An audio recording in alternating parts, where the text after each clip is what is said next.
Yo, just checking the mic, and we're back. It's been a minute. I'm sorry, but I'm back now.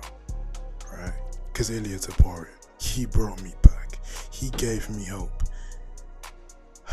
Last time I was on here, I had to talk about Aaron Blanchfield and whoever the other schmuck was. Not no more. Something of interest. Thank you. See what happens when you don't put fucking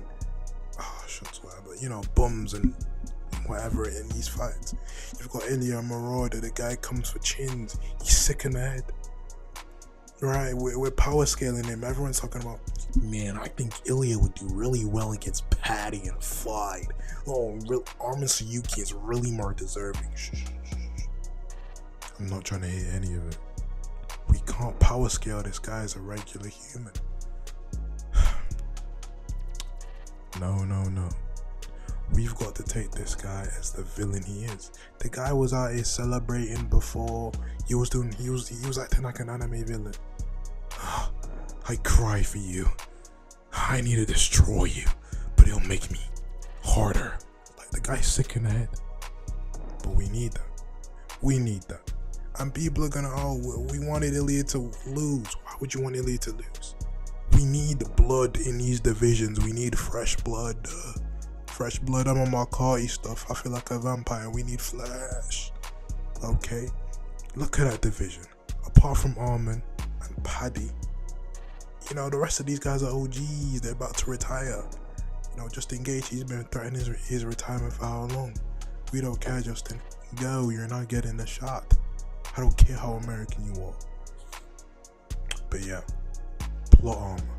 It's Carl Ilia's fight style. Forget about the boxing, heavy on the lead leg. Plot armor wins you MMA fights. It's quite simple. Armin, he doesn't have this plot armor. He had the whole Batman thing, but that failed when he couldn't make weight allegedly, and he got kicked off the card. He didn't even give us a proper reason. Why are you lying to us? Just say you didn't make weight. So give it to Paddy. Yeah, I'm sick and tired. I had to sit through Aaron Blanchfield. I had to sit through a pot-bellied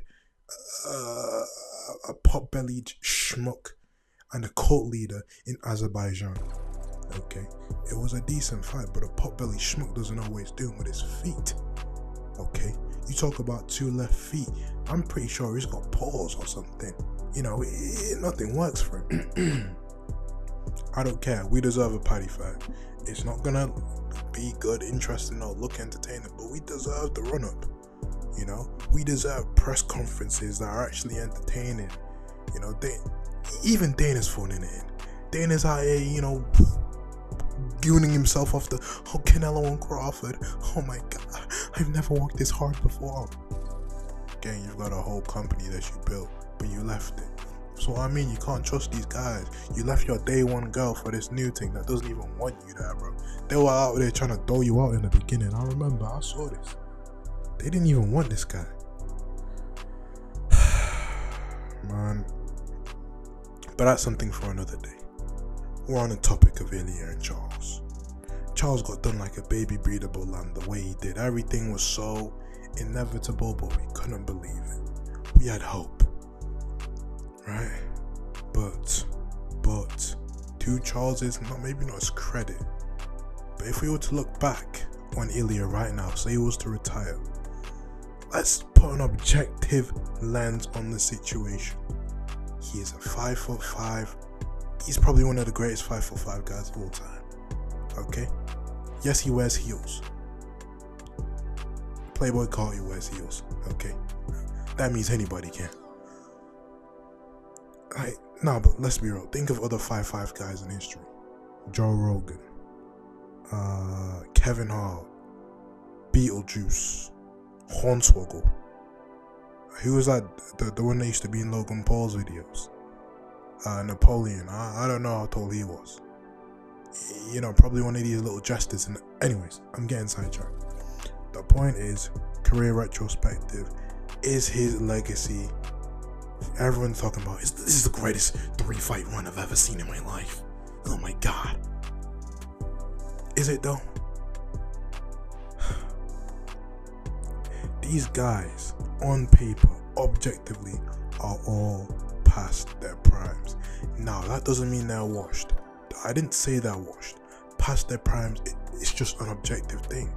You've got pre, during, and post. If you were to look at these guys where they are in their career, you wouldn't say Vogt's at the beginning of his career or at the peak of his career. You'd say he's more so towards the end. Same for Max, and same for Charles. Right? He hasn't really fought anyone in his generation yet. Anyone of note, I should say. So we're waiting for that. So that's either the Almond or the Paddy fight. Paddy doesn't deserve it. Right? But you know who does? Joshua motherfucking Van. Yeah. He's a new man on these low weight class blocks. Payton Talbott, we're done with you. Yeah, you can't get Frank to drop, but you dropping that ass. You lost all your curls, all your aura. We need Joshua Van, and we've got him. Will he beat Pantoja? Probably not. The guy's 22. You know, Pantoja, he look what he did to Kai Kara, man. He treated him like a silly little boy. Sit down here. I was driving Ubers, and I still treat you like a boy. You can do all the hackers you want. You're 5'3". Listen, the Kiwi, the Maori, clearly didn't hit your gene stream, bruh. Okay? Settle down. And he treated him like a dirty little boy.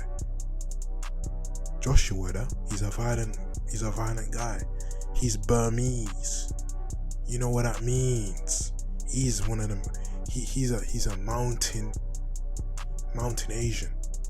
People from the mountains, they've got it different. We've seen what the Dagestanis. But when you're a mountain Asian, it's different type of stuff. Spirituality and you know what I mean. Mount Everest is them ways. I think that's in Nepal, but still. Right? Real heavy hitters. Do you know what I mean? You've got to navigate yourself and you're blind and there's smoke and you've got to tap in with the stars and that. That's that real stuff. That's that Joshua Van. But listen, when Pantoja's gone, not dead, I mean like, I don't know, gone up a division and, you know, whatever.